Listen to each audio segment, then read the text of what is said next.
তো ফ্রেন্ডস, আজকে আমি তোমাদের সাথে শেয়ার করছি আলু দিয়ে, ডিম দিয়ে আর পটল দিয়ে একটা রেসিপি।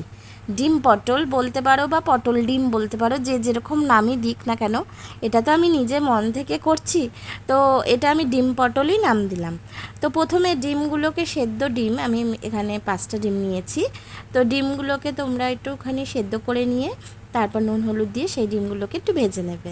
তারপর যখন ডিমগুলো ভাজা হয়ে যাবে তখন তার সেই তেলের মধ্যে একটু সর্ষের তেলে রান্না করছি আমি, তো একটু সাদা জিরে আমি এখানে অ্যাড করলাম। সাদা জিরে অ্যাড করার পর এই যে আলু পটলগুলোকে আমরা যেরকম আলু পটলের তরকারি করি ঠিক সেরকমভাবে আলু পটলগুলোকে কেটে নিয়েছি, সেই আলু পটলগুলোকে আমি এখানে দিয়ে দিলাম।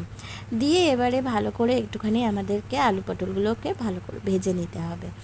তো দেখো, রান্না কিন্তু সবারই একই টাইপের হয়, একই রান্না হয়, কিন্তু যার যার হাতে সেরকম টেস্টটা কিন্তু আলাদা আলাদা আসে, তাই না?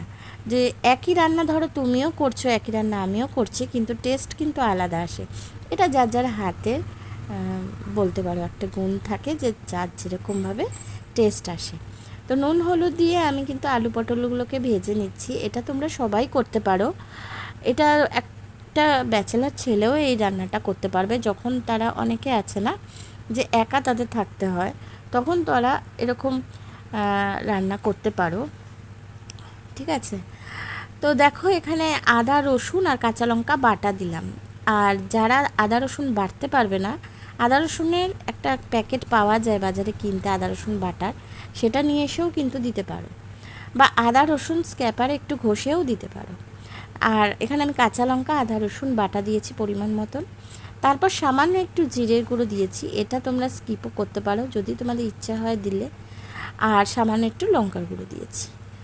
যেহেতু কাঁচা লঙ্কা বাটা দিয়েছি সেই জন্য লঙ্কার গুঁড়োটা কিন্তু খুব কম পরিমাণে দিয়েছি। আর একটুখানি ধনে গুঁড়ো, সবই হাফ চামচ করে আমি দিয়েছি। হলুদ গুঁড়ো, যেহেতু নুন হলুদ দিয়ে আমি ভেজেছি আর কি পটলটা, সেই জন্য হলুদটাও কিন্তু আমি একটুখানি কম দিলাম, মানে হাফ চামচ।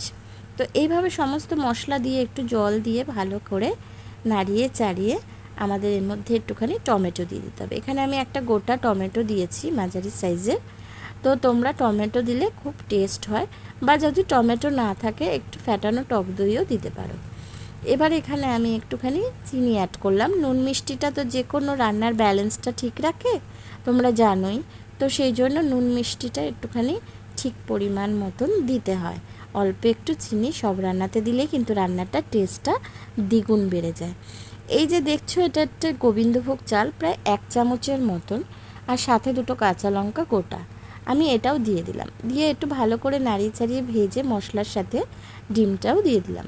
তারপরে ডিম আর এই সমস্ত কিছু একসাথে একটুখানি ভালো করে কষাতে হবে। যত ভালো করে কষানো হবে রান্না কিন্তু ততই টেস্ট হবে। ব্যাস, তারপরে একটু গরম জল অ্যাড করলাম। এবারে ভালো করে একটু ফুটিয়ে নিতে হবে, আমাদের কিন্তু রান্নাটা রেডি।